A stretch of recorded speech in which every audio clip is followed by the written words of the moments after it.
Il existe une peur dont on parle rarement, parce qu'elle est souvent mal comprise. La peur de l'engagement. On l'associe à tort à l'immaturité, à l'égoïsme ou au manque d'amour. Mais en réalité, chez beaucoup de personnes, cette peur n'a rien à voir avec le rejet de l'autre. Elle est liée à quelque chose de bien plus subtil et souvent plus profond. Pour certaines personnes, s'engager ne signifie pas aimer davantage. S'engager signifie anticiper une charge, une responsabilité émotionnelle constante, une présence continue à assurer, un rôle à tenir sans interruption. Et cette perspective, loin de rassurer, provoque une forme de tension intérieure. Ces personnes ne se disent pas consciemment « je ne veux pas aimer ». Elles se disent plutôt, sans toujours mettre des mots dessus, « et si je n'y arrivais pas ? Et si je n'avais plus d'espace ? Et si je me fatiguais ?» Car pour elles, l'engagement est associé à l'idée de devoir être toujours disponible, toujours stable, toujours présent, toujours capable de soutenir l'autre, même quand elles-mêmes sont déjà fatiguées.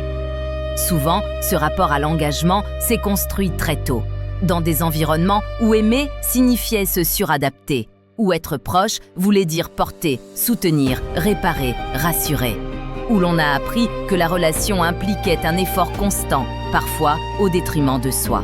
Alors, le cerveau fait une association simple. Engagement égale épuisement. Même si aujourd'hui, la situation est différente, même si la personne en face est saine, même si la relation pourrait être équilibrée, le corps, lui, se souvient. C'est pourquoi certaines personnes peuvent ressentir un véritable frein intérieur face au projet, s'installer ensemble, se projeter dans le temps, faire des promesses, nommer la relation.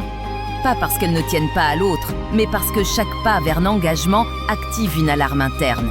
Une alarme qui dit « Attention, tu risques de perdre ton espace. Attention, tu risques de ne plus pouvoir souffler. Attention, tu risques d'être coincé dans un rôle. » Cette peur est souvent silencieuse. Elle ne se manifeste pas toujours par des fuites spectaculaires. Parfois, elle prend la forme de doutes, de ralentissements, de contradictions internes. La personne avance, puis recule. Elle se rapproche, puis se ferme. Elle aime, mais hésite. Et cela peut être extrêmement déroutant pour l'autre. Mais il est important de comprendre une chose. Chez beaucoup de ces profils, il n'y a pas de rejet de l'intimité. Il y a un besoin vital de préserver une zone de respiration.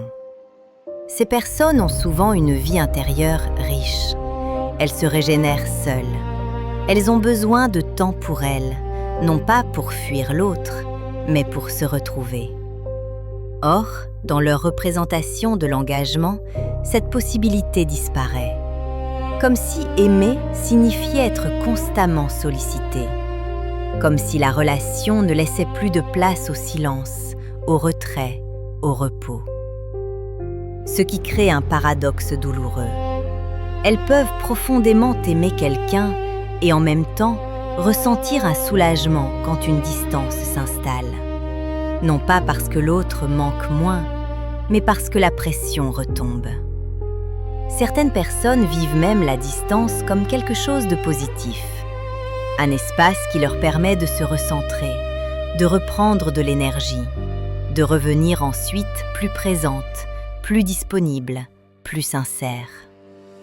Mais ce fonctionnement est rarement compris. Il est souvent interprété comme du désintérêt, de l'ambivalence ou de la froideur. Alors que dans beaucoup de cas, il s'agit d'un mécanisme de protection. Il faut aussi parler d'un point essentiel. La peur de l'engagement est souvent liée à une peur de mal faire. Ces personnes ont un sens élevé des responsabilités. Elles ne veulent pas promettre à la légère. Elles ne veulent pas s'engager si elles ne sont pas sûres de pouvoir tenir. Et cette exigence intérieure devient paralysante. Plutôt que de risquer de décevoir, elles préfèrent parfois ne pas s'engager du tout. Ce n'est pas une absence de valeur, c'est souvent l'inverse. Elles prennent l'engagement tellement au sérieux qu'il devient intimidant. Elles imaginent déjà le poids du pour toujours avant même d'avoir vécu le présent. Il y a aussi un lien fort avec le surmenage émotionnel. Ces personnes ressentent beaucoup. Elles captent les états de l'autre. Elles absorbent les tensions, les attentes, les non-dits. Être en relation peut devenir énergivore si elles n'ont pas appris à poser des limites internes. Alors, inconsciemment, elles anticipent. Si je m'engage, je vais devoir porter encore plus.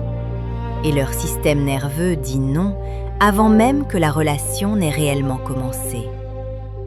Comprendre cela change profondément le regard que l'on porte sur la peur de l'engagement. Il ne s'agit pas toujours d'une peur de l'autre, mais d'une peur de soi épuisée, d'une peur de se perdre, d'une peur de ne plus avoir d'espace pour exister pleinement. La solution n'est pas de forcer, ni de rassurer à outrance, ni de pousser à s'engager plus vite. La solution passe souvent par une redéfinition de l'engagement.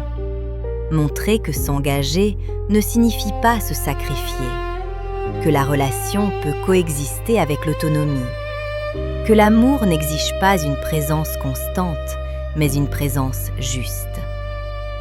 Quand ces personnes comprennent qu'elles peuvent aimer sans se surcharger, sans s'oublier, sans porter seule le lien, la peur commence à se relâcher. L'engagement cesse d'être une prison mentale et devient une possibilité. Et parfois, ce simple changement de perception suffit à débloquer ce qui semblait impossible.